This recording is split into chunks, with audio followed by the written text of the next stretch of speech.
பொதுவா வந்து மகளிர் ஓட்டெல்லாம் வந்து தாவேக்கு தான் இருக்கு அப்படின்ற ஒரு நிலை இருக்குல்ல, நீங்க எப்படி இருக்கீங்க? தாவேக்கு என்ன செஞ்சாரு?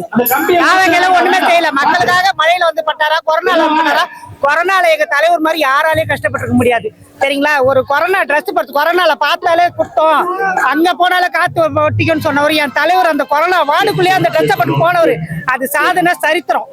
யாராலும் சாதனை, அது சரித்திரம். யாராலும் எதனா பண்ணாங்களா? இது மாதிரி யாராவது பண்ணாங்களா? யாருமே பண்ணல. இல்லாதப்பட்டவங்களுக்கு சாப்பாடு மழை டைம்ல தலைவர் மாதிரி யாராலையும் பண்ண முடியாது. அவர் என்ன பண்ணார் மக்களுக்காக? அவர் இப்போ ஒரு 50 பவுன்சர் வச்சுருவார், நாளைக்கு என்ன 100 பவுன்சர் வச்சுப்பாரு. அவரால் மக்களுக்கு என்ன செஞ்சிட முடியும்? ஒன்றும் செய்ய முடியாது. ஆனா இப்போ அவர் என்ன சொல்றாரு அப்படின்னா, பெண்களுக்கு நான் 2000 ரூபாய் கொடுக்குறேன், 6 சிலிண்டர்ல. சரிப்பா, எங்களை செய்வானா சொன்னா இப்ப அவரு அந்த திட்டத்தை ஃபாலோ பண்றாரு. என் தலைவர் சொன்னாரு, செஞ்சாரு. தலைவர் சொன்னாரு, செஞ்சாரு, சொல்றதையும் செஞ்சாரு. ஓட்டு போட்ட மக்களுக்கும் போடாத மக்களுக்கும் என் தலைவர் செஞ்சு தராரு, புரியுதுங்களா? தலைவர் எடுத்து வந்த திட்டம் மகத்தான திட்டம். என்னென்ன திட்டம் பாத்தீங்கன்னா, காலை உணவு திட்டம், விடியல் பயணம். அதை இந்த திருச்சி மாநாட்டில் வந்துதான் அவரு இந்த திட்டத்தை அறிவிச்சாரு. அதனால திருப்பி இந்த திட்டத்தை அறிவிச்சாரு. இன்னும் மகளிர் வந்து எதிர்பார்த்துருக்காங்க. ஆனா இப்ப மகளிருக்கு எந்த ஒரு குறையுமே கிடையாது. அவ்வளவு அருமையான ஆட்சி. இப்ப 5000 ரூபாய் பட்டாங்க, யாருன்னா எதிர்பார்க்க முடியுமா? ஆட்சி வந்தா அது 3000 கிடையாது, 2000 கோடை கால விடுமுறை.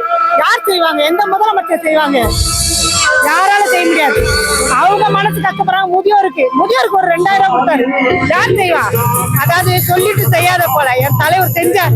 செஞ்சதான் சொன்னாரு. மக்களோட மக்களா பயணிச்சு மக்களுக்கு என்ன தேவை அதை பத்தி பேசினாரு. செஞ்சாரா இல்லையா? சொல்லுங்க, நீங்க சொல்லுங்க. மக்களோட மக்களா பயணிச்சாரு. அந்த குழந்தைங்க காலையில மயக்கச்சு டிஃபன் இருந்தா நல்லா இருக்கும் காலை உணவு திட்டம் அறிவிச்சாரு. அவர் செஞ்ச திட்டம் மக்கள் பேசுவாங்க, நாங்க சொல்லல. திமுக காரங்க நாங்க நெஞ்சு நின்று சொல்லல. மக்களிடையே செயல்படுத்த மக்கள் சொன்னாங்க. ரோட்ல போறாங்க, ஸ்டாலின் பஸ் வந்து நிற்குங்க, ஸ்டாலின் பஸ் சொல்றாங்க இல்லையா? 1000 ரூபாய் உரிமை தேவை. 1000 ரூபாய் உரிமை தேவை.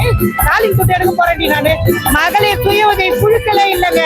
இன்னைக்கு மகளிர் தலைவர் ஆட்சி பொறுப்பு ஏற்றதுக்கு அப்புறம் மகளிர் சுய உதவி குழுக்கு எவ்வளவு மானியம், எவ்வளவு வட்டியில கடன், எவ்வளவு பைசா வாங்கினாரு. நகை கடன் தள்ளுபடி தலைவர் சொன்னது எல்லாமே செஞ்சாருங்க. அதாவது இந்த திருச்சி மாநாடுல தலைவர் சொல்லுங்க, திருச்சி மாநாடு குழுக்கட்டும், திமுக வெல்லட்டும்,